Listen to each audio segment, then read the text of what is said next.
Una camioneta roja, sumergida en el fondo del río Ulúa, con varios agujeros de bala en la carrocería. Así la encontraron los buzos de la Unidad Nacional Antisecuestros de Honduras, semanas después de que 12 personas desaparecieran en el sector de Baracoa, Puerto Cortés.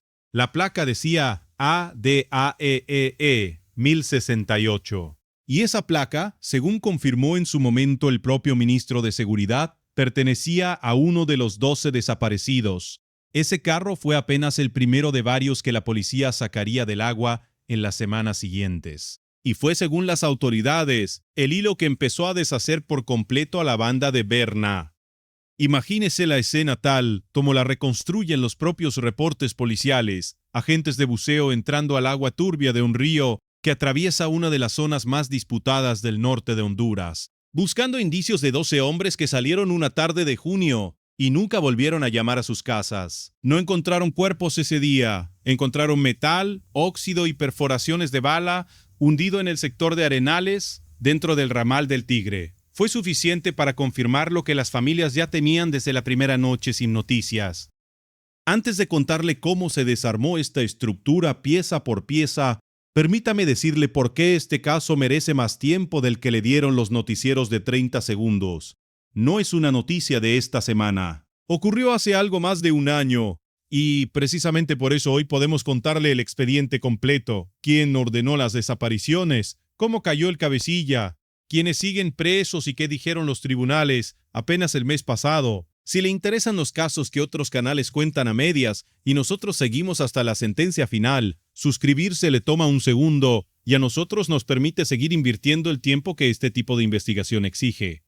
Vamos al día en que todo empezó. El 12 de junio del año pasado, 12 personas salieron de Baracoa, un sector de Puerto Cortés, en el norte de Honduras. Iban, según las investigaciones, a ver una finca que uno de ellos estaba por comprar. 5 vehículos, 12 hombres. Ninguno regresó esa noche y ninguno ha regresado desde entonces. ¿Quién era el hombre detrás de esa excursión que terminó siendo la última para todos? Se llamaba José Octavio Sosa Méndez. Y aquí está el primer dato que explica buena parte de lo que vino después. José Octavio era hermano de José Rafael Sosa Méndez, un hombre solicitado en extradición por Estados Unidos por presuntos vínculos con el narcotráfico. Los otros 11 hombres que lo acompañaban ese día eran, según reportes policiales, su escolta personal. No estamos hablando de 12 desconocidos que se cruzaron en el lugar equivocado. Estamos hablando de un objetivo de alto perfil protegido, que aún así fue interceptado con una precisión que solo se explica si quien lo hizo sabía exactamente a quién estaba buscando. Según las investigaciones policiales, hombres vestidos con uniformes militares los interceptaron y se los llevaron. No fue un asalto improvisado, fue, según la reconstrucción de las autoridades, una operación planificada para privarlos de su libertad y trasladarlos hacia una zona boscosa cerca de la desembocadura del río Ulúa y el sector conocido como Crique Las Marías, en el municipio de Tela, departamento de Atlántida. Deténgase un segundo en ese detalle. Uniformes militares, no pasamontañas, no ropa de civil corriente. Uniformes que, en una carretera del norte de Honduras, generan justo la reacción contraria a la sospecha. La gente se detiene, obedece, asume que está frente a una autoridad legítima. Ese es. Según analistas de seguridad consultados por la prensa hondureña, uno de los elementos que más preocupó a los investigadores desde el primer momento. No se trataba de delincuencia común improvisando un golpe, sino de alguien que entendía perfectamente cómo generar confianza falsa, el tiempo suficiente para ejecutar una interceptación de 12 personas armadas de escolta, sin que hubiera un solo disparo de resistencia reportado en el lugar de los hechos. Ese detalle, el de la falsa autoridad, aparece una y otra vez en los casos de crimen organizado más sofisticados de la región. Y no es exclusivo de Honduras. Vehículos con rótulos oficiales falsificados, uniformes robados o comprados, retenes improvisados que imitan un puesto de control legítimo. Son herramientas baratas de conseguir y devastadoramente efectivas, porque explotan algo tan simple como la costumbre de obedecer a quien parece representar al Estado.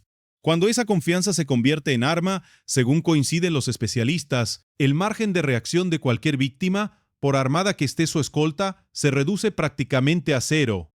Y aquí es donde el caso empieza a mostrar su verdadera dimensión. Porque mientras las autoridades investigaban la desaparición de estas 12 personas en Baracoa, empezaron a aparecer reportes de desapariciones similares en Las Marías, la aldea vecina en Tela. Sumando ambos casos, las autoridades llegaron a hablar de hasta 26 personas desaparecidas bajo el mismo patrón, en la misma zona, en un periodo de tiempo cercano, 26, no 12. Esa es la cifra real detrás de este expediente, aunque el caso que más titulares generó fue específicamente el de los 12 hombres de Baracoa. ¿Y por qué alguien organizaría una operación de este tamaño? Según la línea de investigación que manejó la policía, no se trató de un secuestro con fines de rescate. Se trató, de acuerdo con los investigadores, de un ajuste de cuentas dentro de una guerra por el control del territorio entre organizaciones dedicadas al narcotráfico en el norte de Honduras. Baracoa y la zona costera del Ramal del Tigre en Tela son corredores estratégicos para el movimiento de droga hacia la costa atlántica hondureña, y el hermano de un hombre pedido en extradición por Estados Unidos representaba, según esa hipótesis, una pieza que un grupo rival necesitaba quitar del tablero. Durante semanas, la búsqueda se concentró en la barra del río Ulúa y en las playas cercanas a Puerto Cortés. Agentes de la Unidad Nacional Antisecuestros, conocida como UNAS, junto con equipos de inteligencia de la Policía Nacional y de las Fuerzas Armadas, rastrearon la zona instalando incluso un campamento policial permanente en la aldea Crique Las Marías. El objetivo inicial era encontrar a las 12 personas con vida. Lo que fueron encontrando, en cambio, fueron los vehículos en los que viajaban, sumergidos uno por uno con impactos de bala que dejaban pocas dudas sobre lo que realmente había ocurrido esa tarde de junio. 3 de los 5 vehículos aparecieron en el río Ulúa, en el sector de Arenales, dentro de la jurisdicción de Tela. El hallazgo de cada carro se convertía, según reportaron las propias autoridades, en una pieza más de un rompecabezas que empezaba a señalar con más claridad hacia una estructura criminal, organizada con logística, vehículos propios, armamento de grueso calibre y casas de seguridad. Según se estableció más adelante en el proceso judicial, la búsqueda no fue un operativo de un solo día. Se extendió durante semanas, con la Policía Nacional instalando un campamento permanente en la aldea Crique Las Marías, porque la zona baja de Baracoa y la desembocadura del río Ulúa forman un terreno difícil. Manglares, corrientes fuertes y kilómetros de costa, donde cualquier indicio puede quedar enterrado bajo sedimento en cuestión de días. Cada vehículo recuperado obligaba a los investigadores a reconstruir de nuevo la ruta que probablemente siguieron los 12 hombres esa tarde, y cada perforación de bala en la carrocería añadía una pieza más a una teoría que, semana tras semana, dejaba menos espacio para la esperanza de encontrarlos con vida. Y mientras la policía sacaba autos del fondo del río, la investigación paralela avanzaba hacia otro objetivo: identificar y capturar a los responsables. Fue entonces cuando el nombre de José Bernabé Acevedo Murcia, alias Berna, apareció formalmente como el señalado jefe de la organización criminal detrás de las desapariciones. Contra él se libró una orden de captura. Contra un segundo hombre, un ex policía identificado como Carlos Miguel Núñez, alias Calui, se libró otra. ¿Alcanzó la justicia a Berna antes de que él decidiera qué hacer con lo que sabía? No exactamente.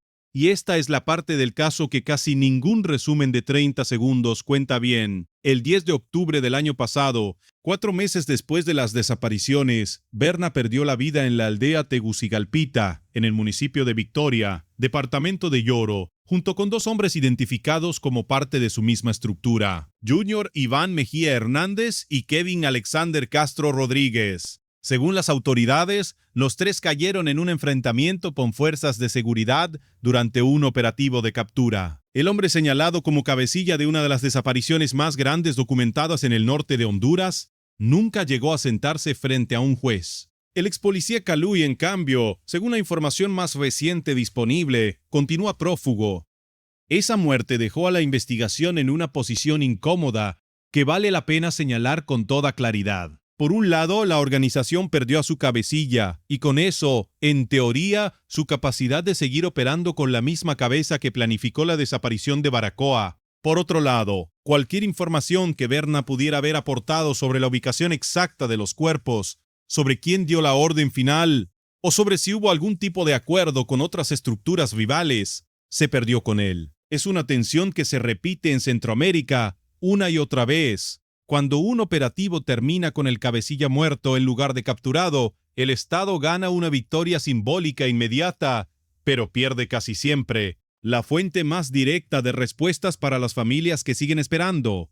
Con el cabecilla fuera del tablero, la atención de la Fiscalía Especial contra el Crimen Organizado, conocida como FESC-ECO, se volcó hacia el resto de la estructura. El 5 de diciembre del año pasado se ejecutó una serie de capturas que, según el Ministerio Público, permitió detener a 9 integrantes más de la banda de Berna: Jorge Ezequiel Mesa Díaz, Marvin Javier Vanegas Jaén, Luis Edgardo Martínez Lezama, Víctor Manuel Márquez Lizama, Imer Noé Guevara Castellanos, Ángel Miguel Inestrosa Colomer, Gamalia Odil Rodríguez Solórzano, Juan Ángel Chicas García y una mujer, Cindy Maesi Martínez Ortiz. Los hombres quedaron recluidos en el Centro Penal de Támara, ella en la Penitenciaría Nacional Femenina de Adaptación Social. Meses más tarde, otra mujer, identificada como Olga Leticia Álvarez, fue procesada también por asociación para delinquir, ampliando todavía más el mapa de quienes formaban parte de esta red.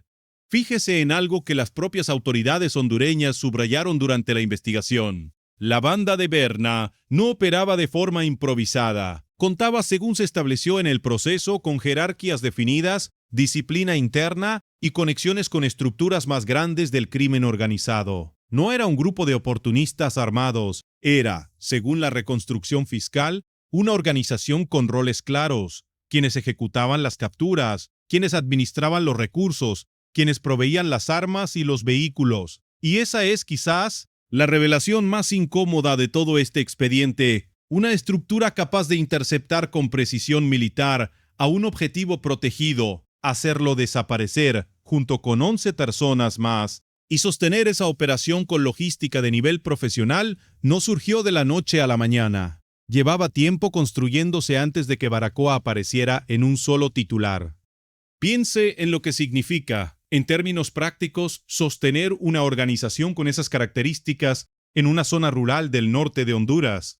Vehículos que hay que comprar, mantener y esconder. Armamento de grueso calibre que no se consigue en cualquier ferretería y que requiere rutas de suministro propias. Casas de seguridad que hay que rentar o comprar bajo nombres que no levanten sospecha y que hay que sostener con pagos constantes, aunque no se estén usando todos los días. Nada de eso se financia con extorsiones ocasionales a negocios de barrio. Se financia, según la hipótesis que manejaron los investigadores desde el principio, con las ganancias de una economía ilícita ya consolidada, probablemente ligada al mismo corredor de narcotráfico que convirtió a Baracoa y al Ramal del Tigre, en territorio disputado entre organizaciones rivales. ¿Y qué pasó después con los detenidos?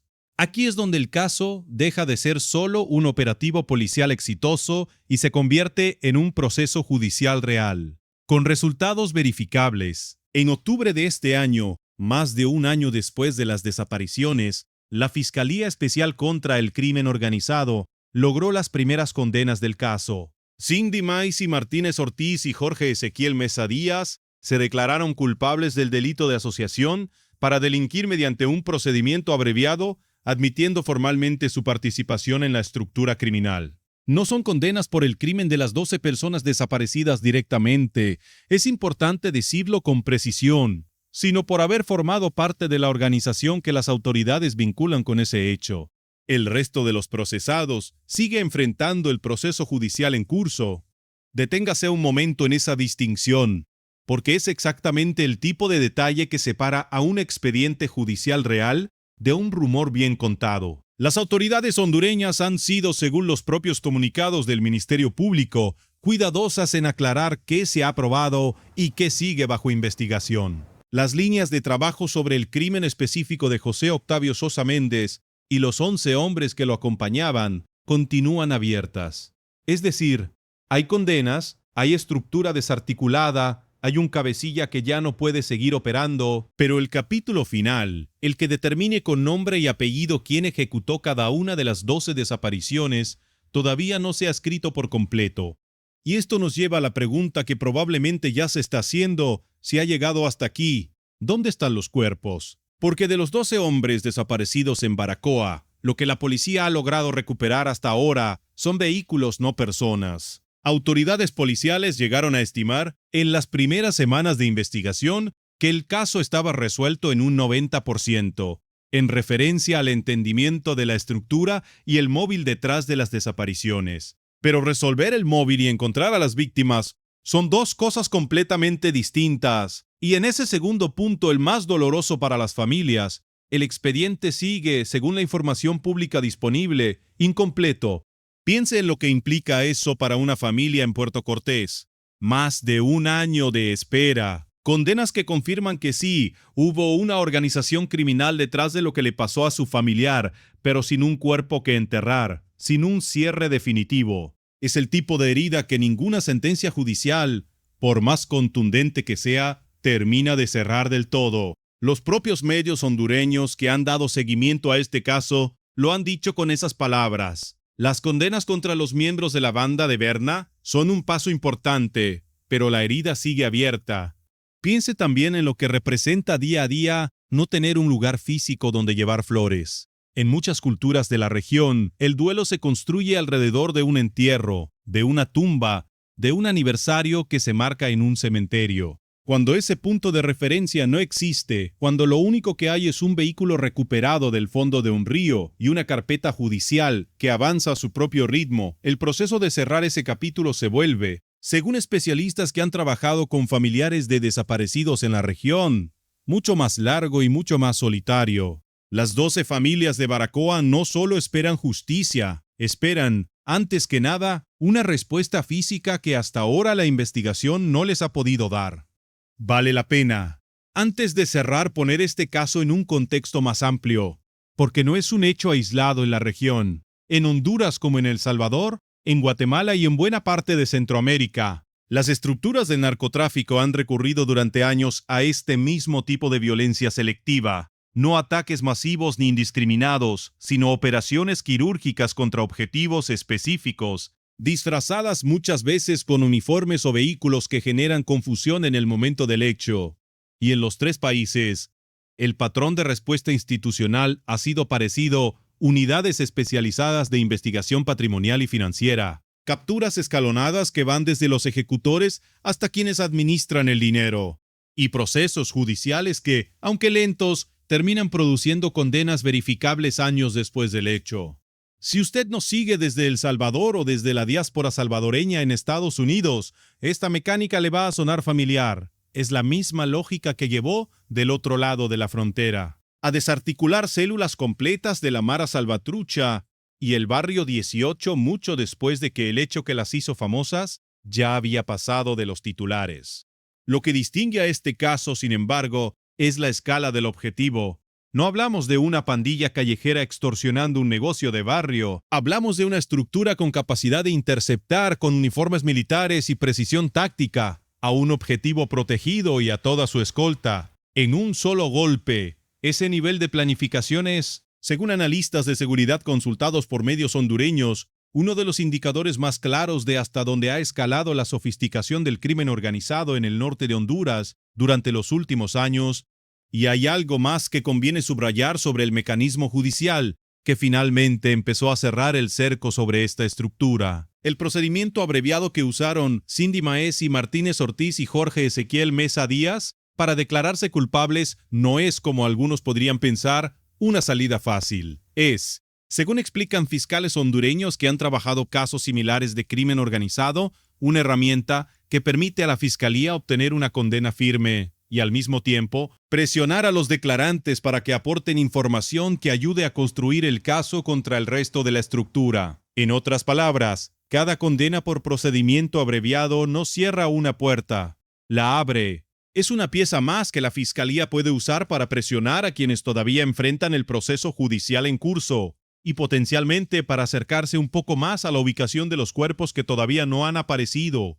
Y aquí está finalmente el dato que cambia la perspectiva de todo lo que le hemos contado hasta ahora. Recuerde que hablamos de 12 desaparecidos en Baracoa, pero las autoridades en algún momento de la investigación Llegaron a vincular hasta 26 desapariciones bajo el mismo patrón criminal, sumando los casos de Baracoa y de la aldea Las Marías. En tela. Eso significa que la banda de Berna, aun con su cabecilla fuera del tablero y varios de sus integrantes condenados o procesados, operó con una capacidad de daño más de 2 veces mayor a la que la mayoría de los titulares reflejaron en su momento. Y significa, también, que las líneas de investigación que siguen abiertas no son un simple trámite pendiente, son potencialmente la puerta hacia otras 14 familias que todavía esperan una respuesta que ni siquiera ha llegado a la etapa de audiencia pública. Mientras los tribunales de Honduras siguen avanzando, capturando cabos sueltos y dictando condenas una por una, Baracoa sigue siendo, para quienes perdieron a alguien ese 12 de junio, un lugar donde el tiempo no ha terminado de cerrar nada. Las condenas contra Cindy Maizy Martínez Ortiz y Jorge Ezequiel Mesa Díaz son, según la propia Fiscalía, apenas el primer paso de un proceso que todavía tiene, según toda la evidencia pública disponible, mucho camino por recorrer antes de poder decir que este caso está verdaderamente cerrado. Y aquí vale la pena dejarle una última reflexión, no como afirmación, sino como pregunta abierta, tal como quedó este expediente. Si una sola estructura con un cabecilla ya fuera del tablero y 9 integrantes más presos o condenados alcanzó a desaparecer hasta 26 personas en apenas 2 aldeas vecinas del norte de Honduras, ¿cuántas organizaciones parecidas siguen operando hoy mismo en corredores similares del país, todavía sin un solo vehículo recuperado del fondo de un río que permita empezar a seguirles el rastro? Esa pregunta no tiene respuesta en este expediente, pero es probablemente la que más debería preocupar a cualquiera que viva cerca de una de esas rutas. Este es apenas uno de los expedientes que seguimos armando pieza por pieza en Honduras, en El Salvador y en toda Centroamérica, buscando siempre los casos que otros canales cuentan en un titular, y nosotros seguimos hasta la última audiencia. Si esta historia le mostró hasta dónde puede llegar la planificación del crimen organizado cuando decide borrar a un objetivo por completo, y hasta dónde puede llegar también la paciencia de un sistema judicial que sigue trabajando un caso más de un año después de que dejó de ser noticia, hay otro expediente con su propia sentencia y su propio final, que le va a interesar todavía más. Suscríbase, active la campana y no se pierda el próximo caso, porque aquí seguimos jalando los cabos sueltos que otros dejan a medias, aunque haga falta esperar un año entero para poder contarlos completos.